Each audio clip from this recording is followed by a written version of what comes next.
Let's move to the next lighting scenario, and that is using, so we're going to use the muslin for this one.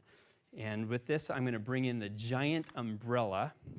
So we'll go ahead and pull out our seamless, and then we're going to use our beautiful muslin for the next shot.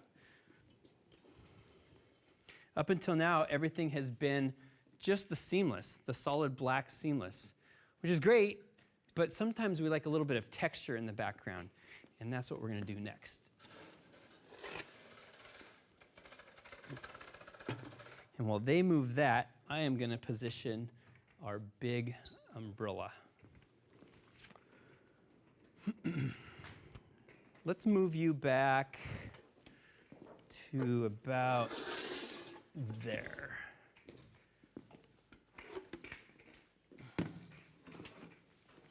Perfect. Perfect.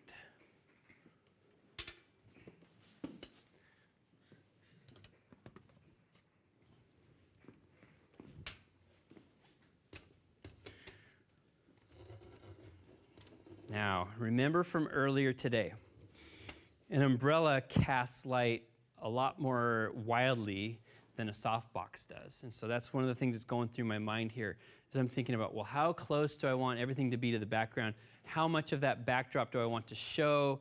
How much do I want to fade away? So let's, never shoot with just randomness in mind. Let's shoot with an objective. I want the backdrop to be around 20 on my Lightroom brightness scale. Why 20? I don't know. Just because I think that might look pretty good. I like the texture of the backdrop. I think it's a pretty cool background. So I'm shooting for something around 20. And I'm going to guess positioning this about there will get me close. Something else to think about when you're using a muslin is how smooth is the muslin. What I mean by that is, have you taken all the wrinkles out? Is it perfectly flat? Or does it have some warpage in it? Well, we've done a good job of steaming this. It's kind of like an iron that we use to steam out the wrinkles. But as you can see, I can't quite make it over there with my tether. Well, I guess I can if I take it off. As you can see, there are some actual wrinkles and unevenness in there. You can get over that. There's these little elastic clips that you can get that you can swing around the post here and then pull this tight. Those are actually very good for these muslins.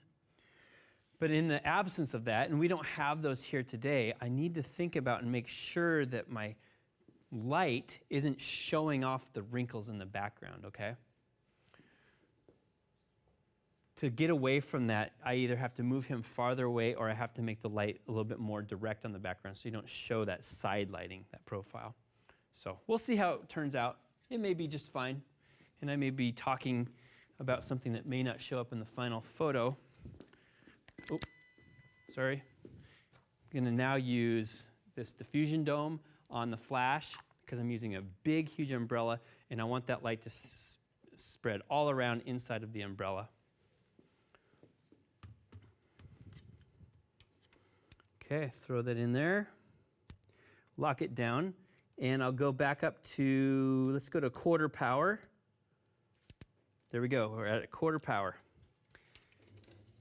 And again, dramatic shot. So I've got fairly strong side lighting here and no reflection on this side. In this case, since it's such a gigantic light source, the light should wrap around his face a little bit more than a softbox would. Okay, this is good. I'm going to have you bring this hand back a little bit, just like that. Great. I'm looking at your buttons to make sure all that's good. I'm going to pull this a little bit tighter. Yeah, perfect. Okay, let's see what it looks like. Here we go. Going for 20 on the backdrop. And we'll see how those wrinkles come out. Okay, cool. Overall, it's a little bit too bright. And using your question from earlier, let's go into here with my eyedropper or with my histogram, and you can see his face on his cheek is in the 70 to 80% for the RGBs. That's too bright overall.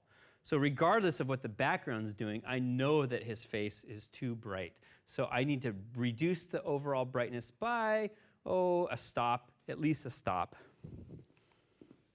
And we'll shoot that again. I'll bring it back down to 1/8 power. And we're just going to take a picture. Super. Good job on the expression. You're very consistent with that. Thank you. Excellent. Yeah, I can already tell this is better. And we bring the mouse up there, and now we're in the 50 to 60% range. And that's all good from an exposure standpoint. Now the question is about that backdrop. And there's my backdrop. Look at that. I'm in the 20. I'm a little bit high. I'm at about 30% overall, and I want it a little bit darker. So the solution is I'm going to move the whole thing away. And now you can see when you're shooting with one flash, you kind of have to go through these machinations, you know. One flash means you just have to be a little bit more creative with your positioning. Shooting with 2 flashes or 3, well, then I can just change the power of the flashes in the background. Okay. That came in a little bit closer, I think. Does that feel about where it was before? Yeah. Okay. All right, bring your chin down a tiny bit. There we go. Nice. This should solve our background problem, which was too bright. Nice. Yeah, there we go. I'm at 16, 17 for that background. I love that texture there. I think that looks pretty good. My aperture was f5.6, which means that I maintain a little bit of depth of field. So now you can see some of that mottling, that painted shaping there on the background. If I wanted to get more texture in the background, the solution is to go to f8. You know, the company who made this and the photographer who painted it put a lot of work and effort into that shape and texture. I think I want to show a little bit more of it. So I'm going to give you a little bit of an advanced skill here. I'm going to change my aperture. I'm going to add 2 stops of depth of field. So I'm at f5.6. I'm going to go f11, right? So f5.6 to f8 is 1, and then f8 to f11 is 2. So I'll do that on the camera. Go to f11.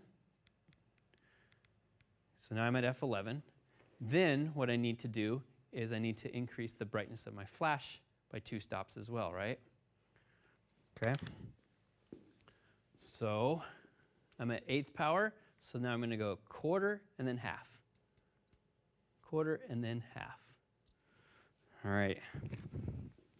Should have the same brightness on his face, but now I get more depth of field and I get to show off that backdrop a little bit. Cool.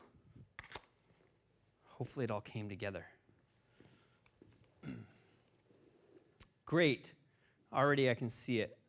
I've got the texture and the detail in the backdrop, which I want because I paid a lot of money for the muslin. Actually, they donated it to us, but you get my idea. So I'm using my aperture and my flash power here to vary how much depth of field that I have in the photograph. That's a good skill set to learn and to know.